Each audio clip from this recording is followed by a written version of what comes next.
time for mankind to stand up for the future. Hey! Hail Zeon! Hail Zeon! Hail Zeon! Alright, and welcome back to Federation vs. Zeon, episode 7. Hopefully. Might be wrong. Alright, we were at that Belfast base one I didn't really fancy doing. Enemy mobile units to destroy the enemy to the universal template.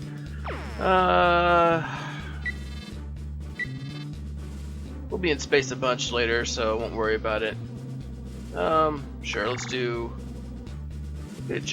I know we're gonna have to be outside Jabro, so let's do this Seattle one. One use, or did I get fucked up in it? I don't remember. Getting the feeling that I just got fisted. No matter, we will use one of our Zoc 2s. Let's use the Magellan Top Cannon and send you out in the good Zoc one.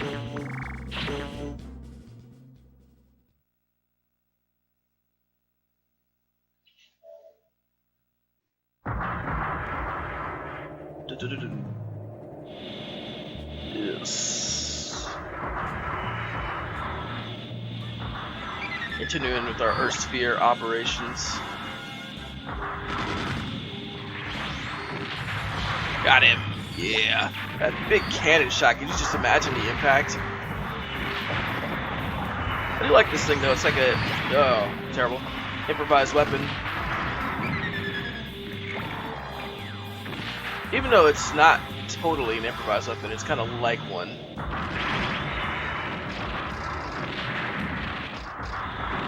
If you just took the cannon off of one of the Magellan tanks.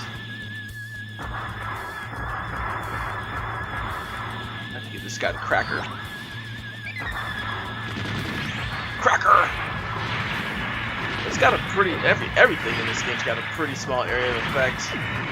Oh no! Terrible.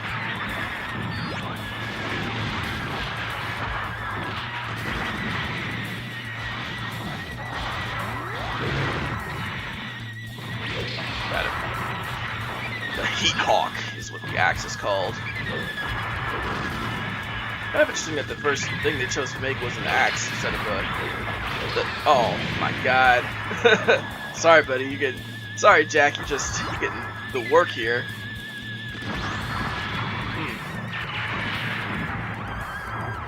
But the Heat Hawk versus the Saber. It seems like the Saber is probably a little bit more advanced technology though, because the Heat Hawk is a piece of metal that's superheated, whereas the Beam Saber is kind of more like a Star Wars style lightsaber.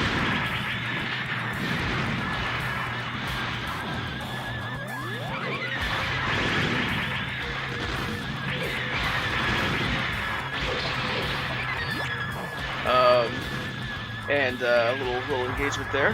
Gundam is doing his thing. Oh, poor dodge. Just bad reaction time. You can tell I'm starting to get... Oh my gosh, no way did that happen. No way. Oh man. Anyway, can't remember what I was saying. Let's talk about the Heat Hawk now. Yeah, the Gundam Beam Saber is a lot more just kind of like a lightsaber than anything else. It's not really like a piece of metal that's been superheated or has a superheated edge. It's a nice little touch to the old progression of technology within the series. Okay, decent evade rate, even though Jack's over here like, God damn it, man! Alright, it's a Gok. Yes, that's a good one. What do we got here at Odessa? Attack the Federation-controlled Odessa base. Destroy enemy units. That sounds crazy. Let's do that. It's like, yeah, we had this base, they kicked us off the base, we had to retreat, and we are now going to start... yeah, let's take that. And take... Machine gun. I always never give the partner the bazooka because I'm afraid it'll blow me up, but yeah, we're gonna go back to the Odessa base after we've already lost it. Just attack it. That's why you don't see any of the main characters in the Gundam series doing that. They're like, that's a suicide operation. Send that autonomous unit. Yeah, so it looks like we got pretty free range over choice of missions we take, which, if you were actually in the military, it'd be pretty fucking dope. Actually, I don't think I've said this before, but I was in the Navy, and there was a period of time where, I got on the right, where I was part of the honor guard when I was in submarine school, and during that time they would let us pick, not pick, but we did all the parades for the East Coast, so we had to do, the other nearest group was in Washington, D.C., so we were in Connecticut, so the closest, we pretty much handled all of the eastern seaboard that was not in the Virginia/Washington area. So that would be New York, Boston, Connecticut, Vermont, and we even went as far as Pennsylvania one time. But anyway, when I was there, I was in sub school for about a year, which if you're in the program, I was a radioman, submarine radioman, so that's the training I was going through, and the pipeline takes about that amount of time, just because of all the different classes you got to go through. So, as I was, is one of these guys getting away? I feel like they are. Yeah, he got away.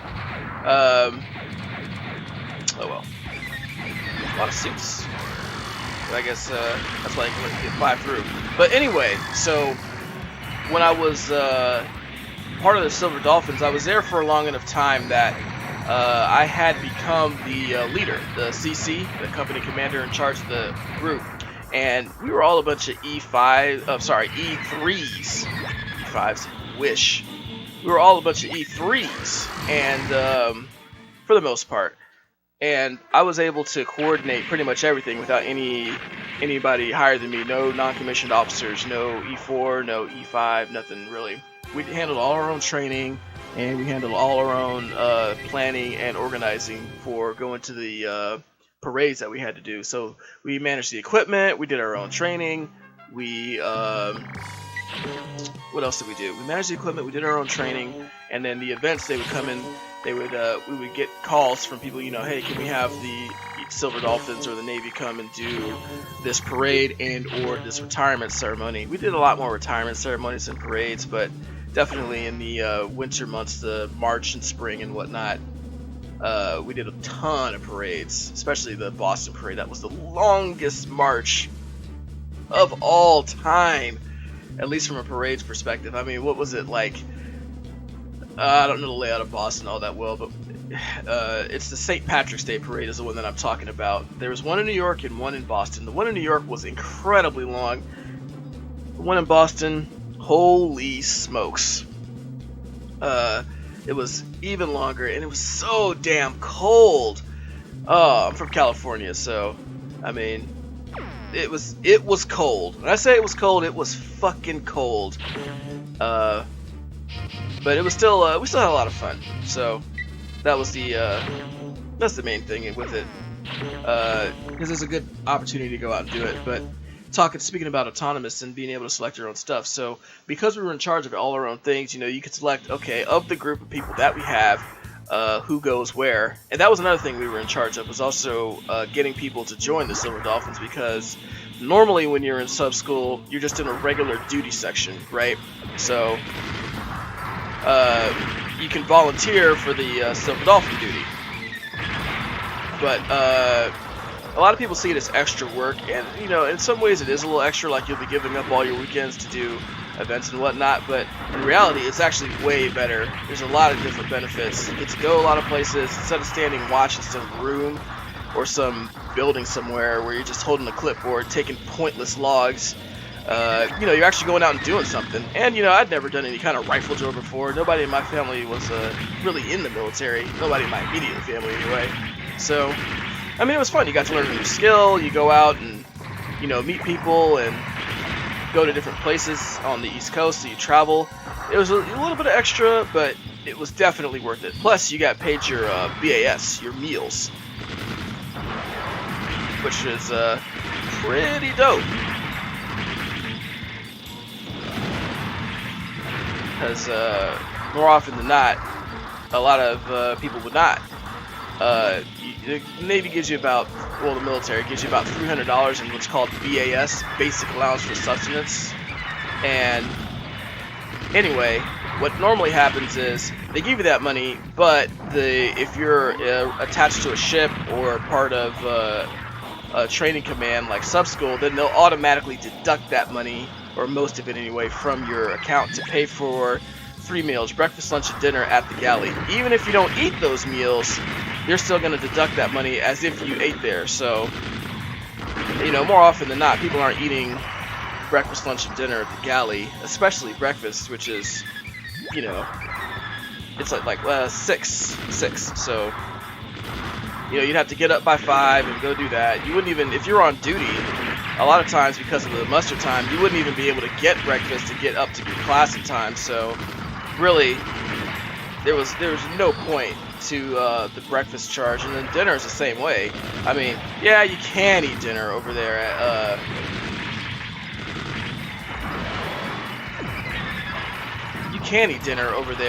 the galley, but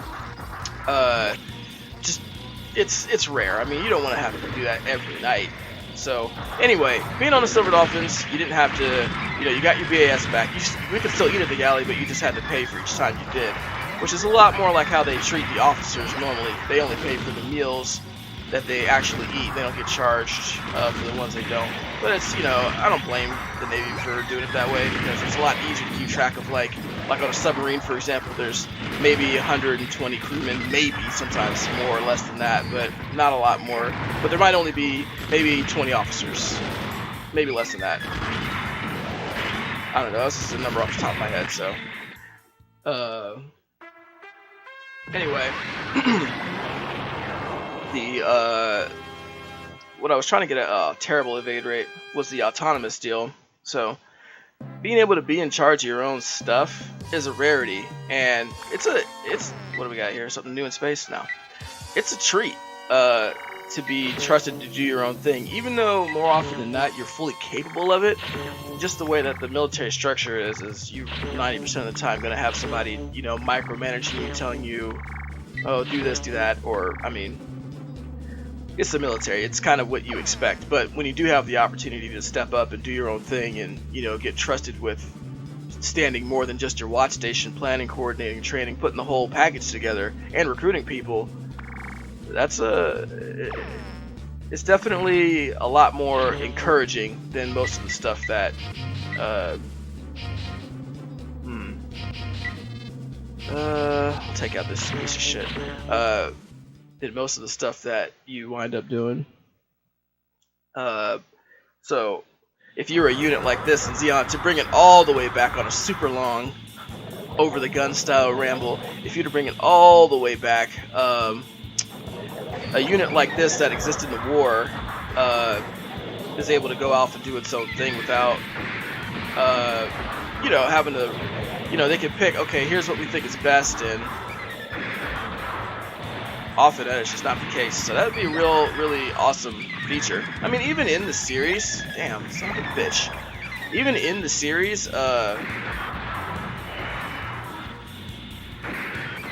can see that sometimes discipline is a problem, especially among the white base, because they're not really all soldiers.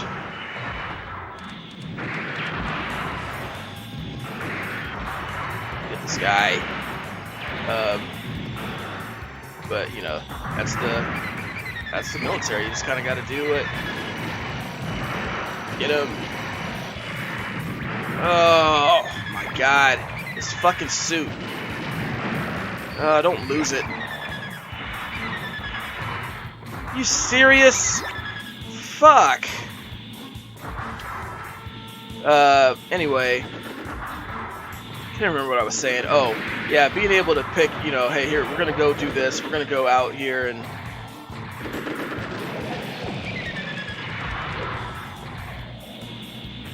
God damn, even in the water, this thing is just a slow fucking behemoth. These fucking missiles are damn near useless.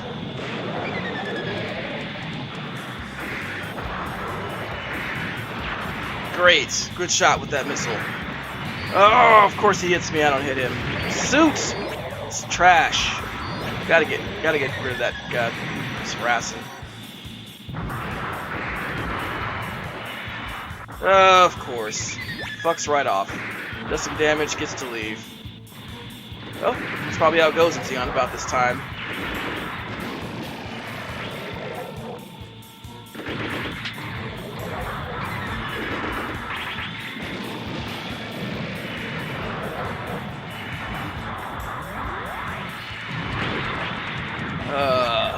Man, this is not the right suit to take for any kind of engagement. You'd think this beam shotgun would kill in one hit, but it doesn't. This is the most disappointing weaponry. This GOG. I think they only had it in like maybe one episode of the original series. Quickly abandoned, just like a throwaway filler villain. Which I don't blame him for. The suit is like, it should. Just stop complaining about it. Play better. See that hit right there? It's so slow. I mean, I'm pressing it. There's a delay before it actually comes out. A fairly severe delay.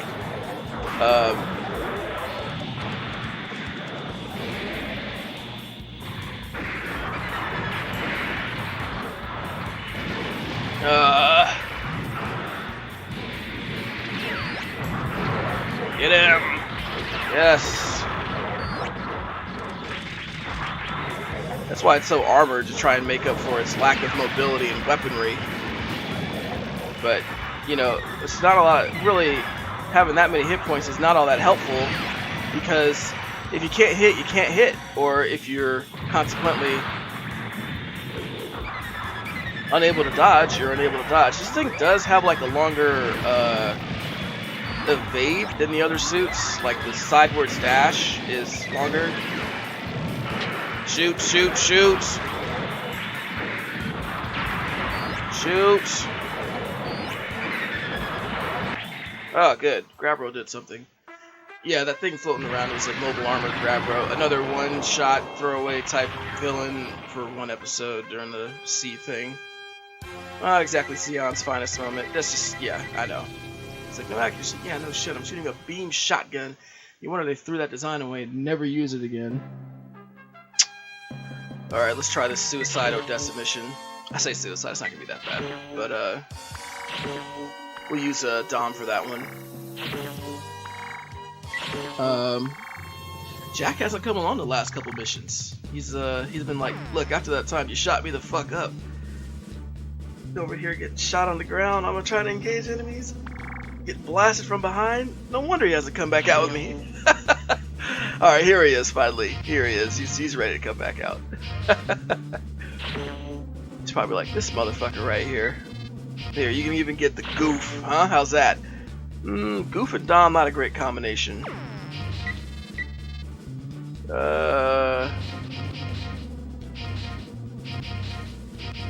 I should take the Goof. Let's go with it. Let's go with it. Let's go. Anyway, long ramble, but back to the autonomous thing. Yeah, being able to pick where you go and what you do, especially if you're good at it, you know, like in the Silver Dolphins, we were really, you know, pretty talented group. We were dedicated because I think there was sort of this like hidden understanding that you don't always get with regular duty, that, you know, this is our thing, and the better we individually do, the more control we're going to have. If we mess this up, the less control we're going to have. So even though it was never really said, it was just kind of understood that, you know, hey, let's make sure we all do our best. So, and you know, the group of guys you get really makes a huge difference too. Because the Silver Dolphins had this kind of perception about them that, oh, we're like the best of the sub-school students, which may or may not be true. It helps with, you know, people just have more pride in it. So you just get a lot less dumb bullshit going on. Guys who feel like they're shitbags, or at least they know that they are, instead of trying to like weasel their way by or just kind of skirt by. You get people that actually want to do the thing. Plus, you know, the good parts about it were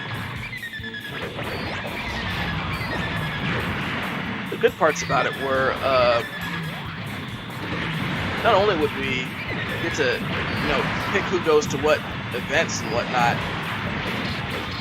If somebody's got a girlfriend coming in or something going on during the weekend, instead of having to normally, you know, like, let's say if you had duty on Saturday and your girlfriend's coming in on Friday and you want to go out to Boston and, you know, get a hotel and spend the time, you know, with your significant other, then normally if you had duty on that following thing, you'd have to submit a leave shit and have to get routed and all this stuff. Just a significant amount of paperwork to go do something as simple as take the weekend off.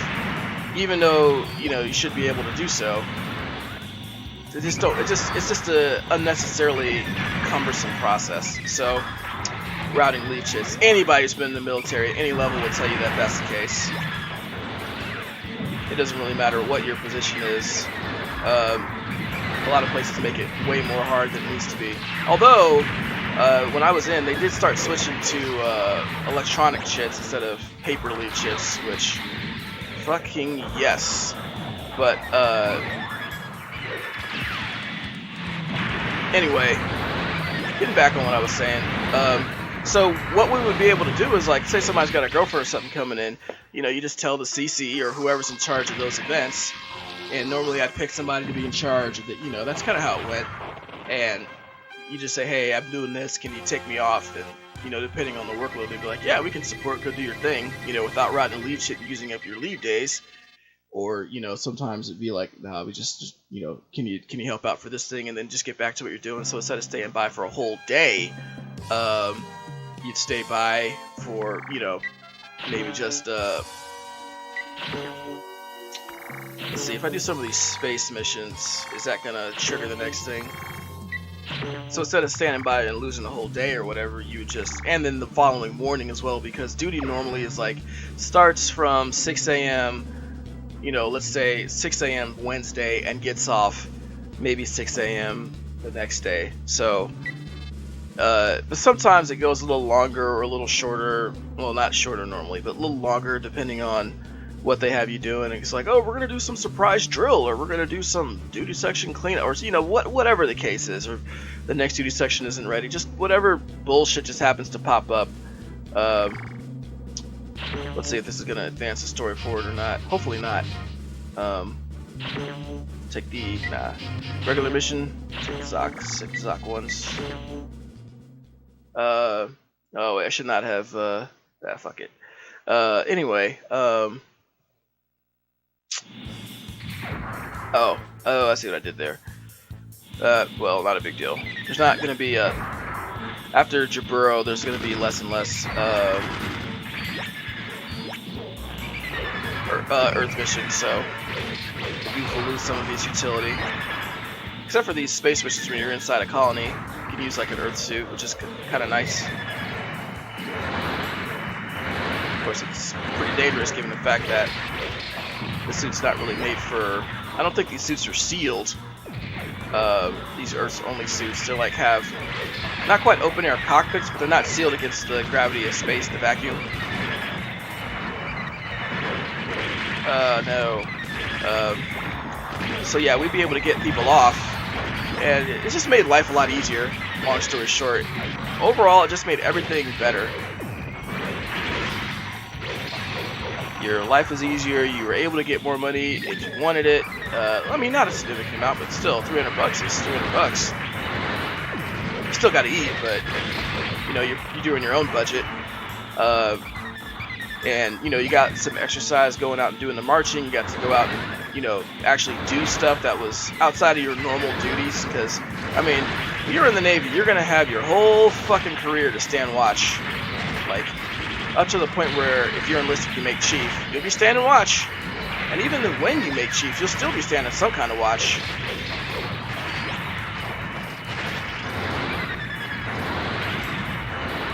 So,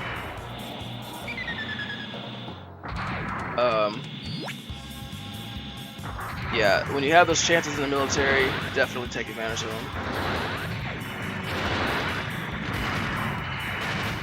Hit him!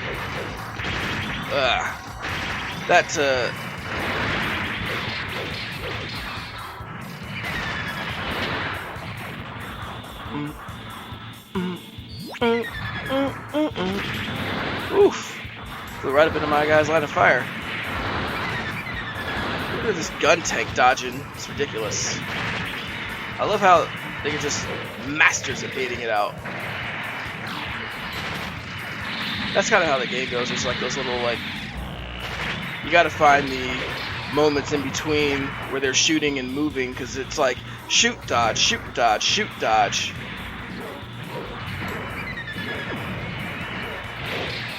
Oh, simultaneous strike. I see those too often.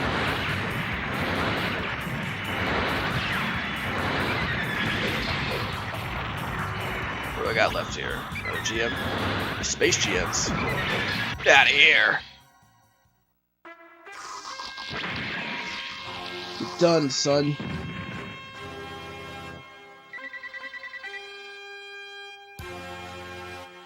Alright. The old ace over here. Me and Jack taking out heli units. Ugh! Balls. Let's see. Big row destroyed. Yeah, I think we'll be able to clean up all these missions here before going on to that Jabro mission. Maybe. I don't know. We'll see. Get another one in here.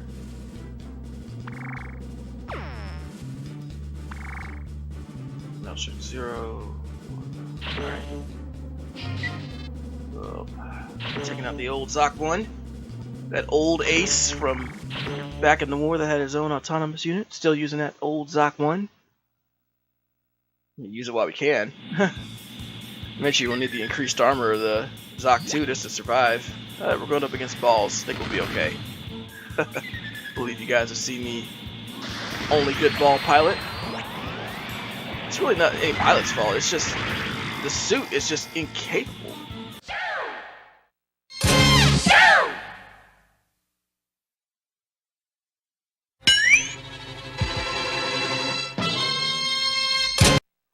And we're back. Sorry about that.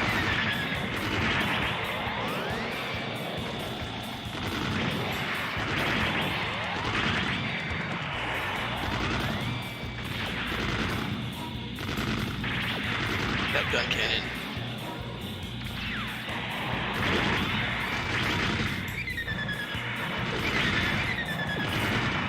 I think, remembering right, I think we can actually get that mobile armored pilot. I don't know. I'm not a huge fan of the mobile armor. It's kind of cumbersome. They just didn't program them all that well. They did their best.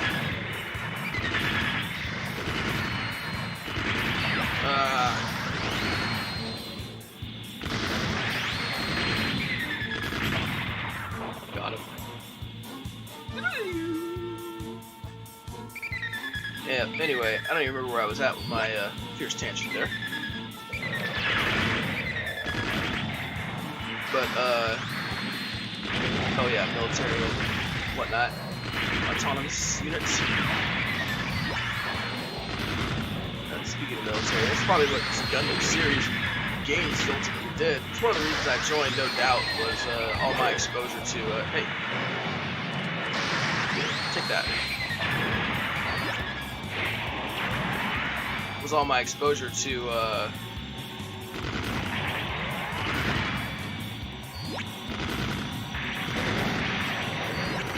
military anime and life.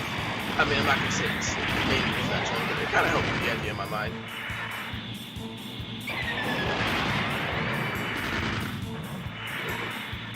Hiya.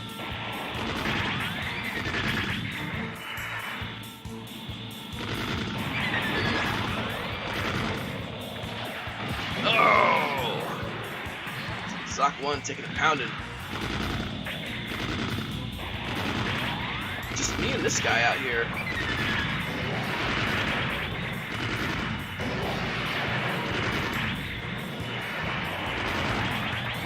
Oh, come on. Finally. Alright, one more. Maybe two more, depending on what they send out. It's not a fucking Gundam. Oh, GM. Should do it. It's hard to judge the distance in this, when you're in the vacuum of space. It's, because you're, obviously you're oriented from... Ah!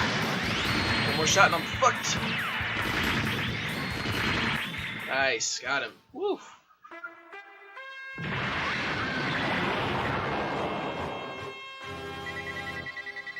Just need a more capable suit to work with there. Something more mobile. Takes less shots to do. Proceed to Rickdom. Nice. We'll need that. I guess that's some benefit to clearing out these missions in space and whatnot. Just having the opportunity to get some more suits and stuff you may or may not receive at some point in the game. I don't remember. I know that you get certain suits for doing certain missions. Anyway. Alright, guys. Well, a little bit of a long one. I'll cut some out. But I hope you guys enjoyed that. If you did, leave a little comment. Let me know what's to improve in the video. And we will see you next time.